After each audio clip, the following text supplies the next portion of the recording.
Sorry for the technical delay.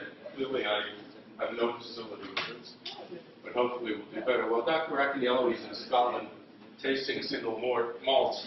It's my job to tell you something about latency and pathogenesis and persistence. And on Monday, we went through in almost agonizing detail many of the different ways in which viruses attack the immune system to try to evade what the host does. And here, it's a different story. It's about sort of how the virus finds a way to make itself very happy within the host, persist, sometimes reactivate, sometimes not reactivate. Perhaps the best model for any of you is those of you who have cold sores, don't raise your hand. All right? But this is a story of infection, persistence, and reactivation, and how it occurs. And we'll be dealing with that as we go through the lecture. And here we're going to talk about breaking up is hard to do because the union of the virus and the host is one that persists. And when we talk about these kinds of latent infections, they are invariably forever. So it's important that we differentiate between acute infections, a natural infection that usually is rapid and self-limiting, a cold, for example, and a persistent infection, which is also a natural infection that can be rather long-term. They can be slow. We have viruses that are called slow viruses, the members of the spumavirus family, and they take years before their effects of infection are apparent. And the model system for that is sheep and a virus called Visna. There are abortive infections where viruses go into a host, begin the replication process, and then fail. That is, they fail to replicate. But sometimes they leave little bits of themselves behind.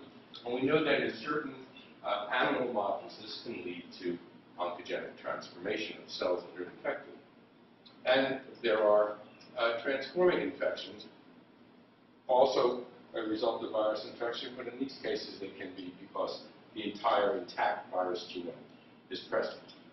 So we have these things to deal with today, and it's important that we differentiate in terms of what these infectious processes look like. So on the y-axis we have virus production, and on the x-axis we have time.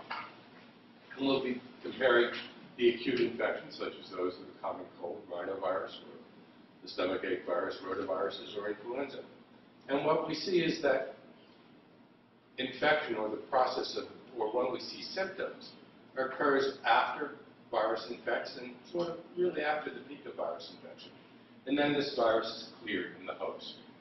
In persistent infections, such as lymphocytic choriomeningitis virus, a mammal that's used widely in mice to study immune responses, we note that a virus infects, the virus replicates, and it's not until a long time afterwards that we see the sequelae of virus infection. And death is a great endpoint for this disease measure. In people, we have persistent infections. And my favorite is herpes simplex, because it occurs again and again and again and again. And we'll talk about why that is for a while. And occasionally it occurs without you actually having an overt sign of infection. And so virus can be shed without a fever blister occurring. And then we have some very rare, well, not so rare anymore, persistent and slow infections, such as HIV, human T lymphotropic virus, HTLV it's called, where there's an initial infection. The virus replicates very well, and then it sort of goes and hides. In the case of HIV, it goes and hides in T cells that are not actively replicating, and it sits there sequestered in lymphoid organs. In the case of measles, it's a very different event, yes. I'm sorry, are the symptoms the red colored? Symptoms of the red virus. Okay. And in the case of measles, it's very different, and we'll talk about that in a little bit of detail, because measles is mostly an acute infection. You get it, the virus replicates, it goes through a viremic stage where it enters the system through the blood, and it hits target organs, you see a rash, and then the next thing you know, you're all better. Unless you're an adult, and then it's not so good. Measles, it's better to be a child infected with measles than an adult. And it's definitely better not to be pregnant when you're infected with measles. But sometimes measles persists, and it persists for years, and there is a disease that is associated with it called SSBE, or subacute sclerosing panencephalitis. And what ultimately happens is you get brain damage from this and death. Okay. How do viruses escape the host and persist? And what's the mechanism for that? The mechanism is called antigenic drift. Dr. Raphael has touched on this and will go into it in more detail. But with viruses such as rhino, influenza, and HIV, viruses that replicate very robustly in their hosts, they undergo frequent mutagenic changes because the polymerases that are responsible for replicating these don't have great fidelity. And what happens is, when the host mounts its innate response and its subsequent adaptive response, these viruses have evolved to escape selective pressure because what happens is they have small mutations in various proteins that are elaborated to which the host reacts. As a result of that, you get shedding of virions that are resistant to clearing. And that's a mechanism for virus to escape antigenic drift. Persistent infections occur when the primary infection is not cleared by the adaptive response. And in those cases, viruses, genomes, and or proteins continue to be produced for years. So, for example, patients or populations infected with hepatitis B or C constantly are releasing virus. And they're shedding those viruses, and many of these people remain contagious for many, many years. And we have to differentiate in persistent or amongst persistent infections as to chronic versus latent. In the case of chronic infections, they're eventually cleared. And in some instances, such as the hepatitis B virus, you have both chronic and latent kinds of infections. So infections where the virus goes through a phase of rapid replication, releases virus for a period that can be up to years, and then subsequently the patient is cleared of that virus. Or latent infections where they persist for a lifetime. And that also occurs with both hepatitis and most of the herpes viruses. In fact, all of the herpes viruses seem to have a way of staying with you forever. General properties of latent infection. It's important to note that gene products that promote replication are usually not made. And why is that? That's so the virus is not recognized by the host. And that's really dependent in part on the target organ in which it's found. In other instances, these virus gene products, if they are involved in promoting replication, are found in extraordinarily low amounts, very difficult to find, as though they're made by mistake. And there are instances of that. Or, as we'll see later, for the common virus of chickenpox, varicella zoster, they're apparently localized. That is, they're in the wrong place. And as a result of that, they're not able to carry out their normal functions. In most instances, cells with latent genomes are masked from immune surveillance. And in part, that's because they're not making very much protein, or they found a way of shutting off the host immune response, or they're in a cell type in which immune surveillance does not readily occur. Viral genomes persist intact to reactivate and spread to a new host. So if you're a virus, your strategy is to find a place in the host, a place where you can comfortably reside until the need for propagation occurs. You want to be able to reactivate, make a new virus, get into a new host. The exception is measles and SSBE, where there is not an intact virus genome. In fact, only a portion of the virus genome is there, and it encodes for the nucleocapsid. And what you get is nuclear protein complexes that, I shouldn't use the word they're not infectious because they're not total virions, but they get replicated to some extent. They can be passed from cell to cell. And it's this transfer between cells that results in reaction by the host to all these foreign bodies and eventually this very slow sclerosing panencephalitis. Oh, whoops.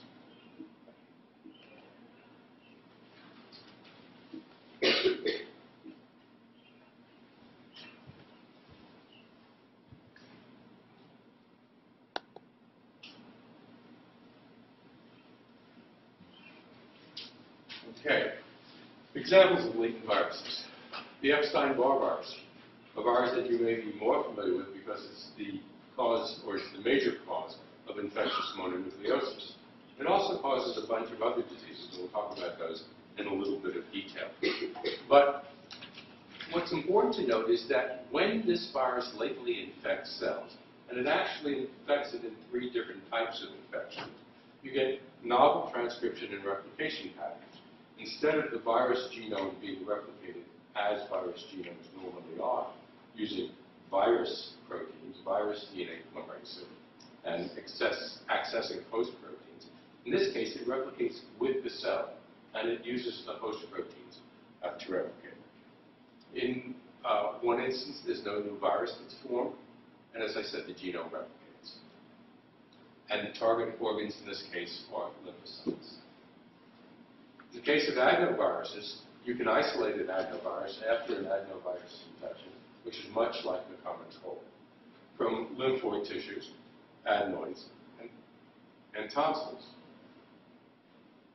However, if you culture lymphocytes from tonsils or adenoids, what you find is that they don't support efficient virus replication. So the virus replicates very poorly in these lymphocytes, and yet it finds a way to perpetuate itself.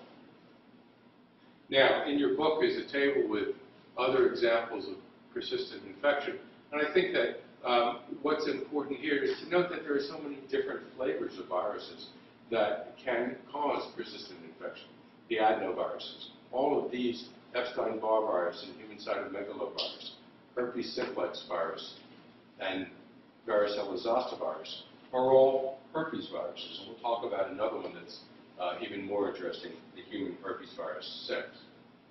And then you find that hepatitis B and hepatitis C are also viruses that target the liver and lymphocytes, and there are various sequelae from the infection, but they can establish latent infection.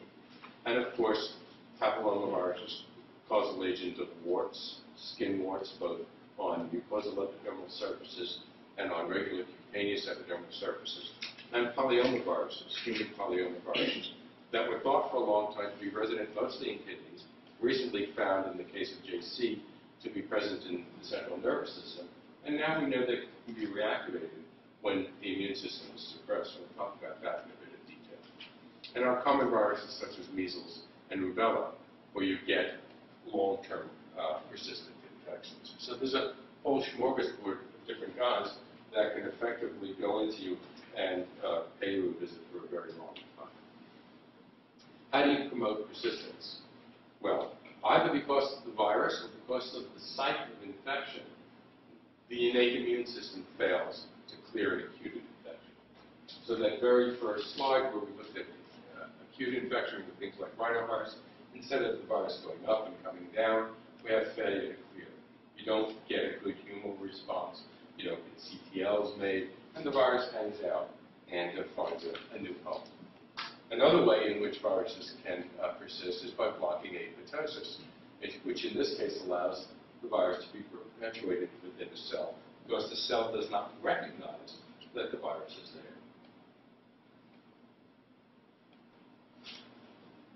What does the host contribute to persistence? In the last class, somebody asked about eyes, and the eyes are a privileged site. Both eyes and neurons are devoid of initiators and effectors of the immune system, particularly in adults.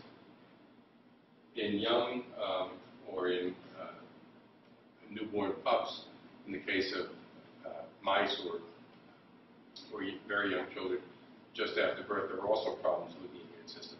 We'll talk about cases of that in a bit. But what happens is a vigorous immune response in either of these organs would be quite detrimental. And in fact, when you have vigorous immune responses in the eye, the outcome is frequently blindness. So it's important to stop these infections, and they can be treated with antiviral drugs. You can also get persistent infection of these organs, and you get that because there is no immune response. Now, it's more common in the central nervous system or in ganglia, but there are persistent infections of the eye, and people with human cytomegalovirus infections frequently have the virus come and go, especially the immune suppressed. What's the state of the genome during persistent infection? Well, Here's an interesting case where we're going to look at different kinds of herpes viruses and the site in which they are, and talk about what happens. In the case of for both herpes simplex virus and varicella zoster virus, they're latent in neurons. And because they're in neurons, this is a non-replicating, non-dividing cell, the virus genome doesn't replicate either. And in fact, there's a very fundamental and curious problem about neurons, because when you look at a neuron infected with either herpes simplex virus or varicella zoster virus, we find multiple copies of the virus genome, suggestive of virus replication. And yet, in all other situations, when these viruses replicate, they kill the cell in which they replicate. So we don't understand how that occurs or what perpetuates it. But because the cells don't divide, it's not an issue. You don't have to worry about segregation of genomes or things like that. On the other hand, human papillomaviruses infect the basal layer of developing epithelium. That's that very first layer from which your epithelium is derived. And you have a series of cells that bud off from the basal layer, and the basal layer is a stem cell layer. And these cells then become keratinocytes as they evolve through the matrix of the developing epithelium. And it's only in the basal layer that the virus exists as an episome in a rather quiescent state. As the epithelial cells differentiate and become keratinocytes, this virus genome begins to replicate, and new virions are made. So the virus is latent in the basal layer of the epithelium.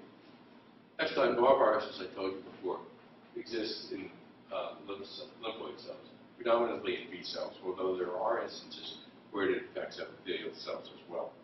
And in this case, the virus replicates as an extra chromosomal element. Each time that B cell divides, that virus replicates. And we'll go into that in a little bit of detail, and I'll ask you to try and understand how it happens, but try not to understand each of the proteins that are involved. And finally, I think the most interesting state is when a virus actually integrates into a host chromosome and replicates with the host. Then, when you think about it, what you have is a single copy of the virus genome. There's just one of them. And in the case of parvoviruses, there's a rather specific integration site. I believe, I can't remember what chromosome it's in, but the virus actually sits down and can be replicated out of that site and develop new virus. Just as interestingly is a virus called human herpes virus 6, which for years was thought to do nothing but cause a childhood disease called exanthum subidum, which is a rash that occurs, a slight fever, and after 6 or 7 days, it goes away. But at the same time, when people investigated the persistence of this genome, they always found a little bit of HHV in lymphocytes taken from these patients. And they couldn't figure out what was going on. And it turns out that this virus has sequences in it at both ends of its chromosome that are homologous to sites within telomeres. The virus and these sites within the telomeres are present in multiple copies. The virus then has a choice of integrating in several sites within the telomeric region of the host chromosomes, and so it's got 23 pairs to pick on. And now goes and exists as a full copy genome in the telomere. And that will be perpetuated as cells divide, and when there are certain insults that occur to the cell, these viruses will be triggered to replicate and release new virus. So that's pretty cool. And we don't know what the effects of that are or if it's actually harmful. What we do know is that you now have a virus made that can be passed on. In the case of Synthis virus, there's an interesting situation where if you inject an adult mouse brain, you get a persistent non-cytopathic effect. So the adult has developed defense mechanisms that can help to keep the virus intact or under control. On the other hand, if you inject a neonatal mouse brain, you get a lethal infection. So the adult is resistant, the virus persists, the neonatal mouse is not resistant, you get a violent infection, and the animal usually dies. And why? It's because neonatal neurons lack proteins that can block virus-induced apoptosis. So the virus infecting a cell triggers apoptosis, Apoptosis, as we discussed on Monday, results in an inflammatory response, and inflammatory response in privileged sites such as the brain is really a bad outcome for the host. Another interesting example, and that has two different outcomes, is the bovine diarrhea virus. It's a pesky virus. And there are two strains of this virus. A cytopathic strain, that is one that causes cell damage, and a non-cytopathic strain. And if you infect in utero with the non-cytopathic strain, you establish a lifelong infection of cattle. And these animals have no detectable antibody or T-cell response to the virus antigens. So this virus has entered the host at a very young age, extremely young age in this case, and it persists. And it does so by somehow or other blocking the immune response of the host. So the host is seeing this as itself. It's not recognizing it as foreign antigens. When you infect, however, with the cytopathic strain, you get a really strong interferon response.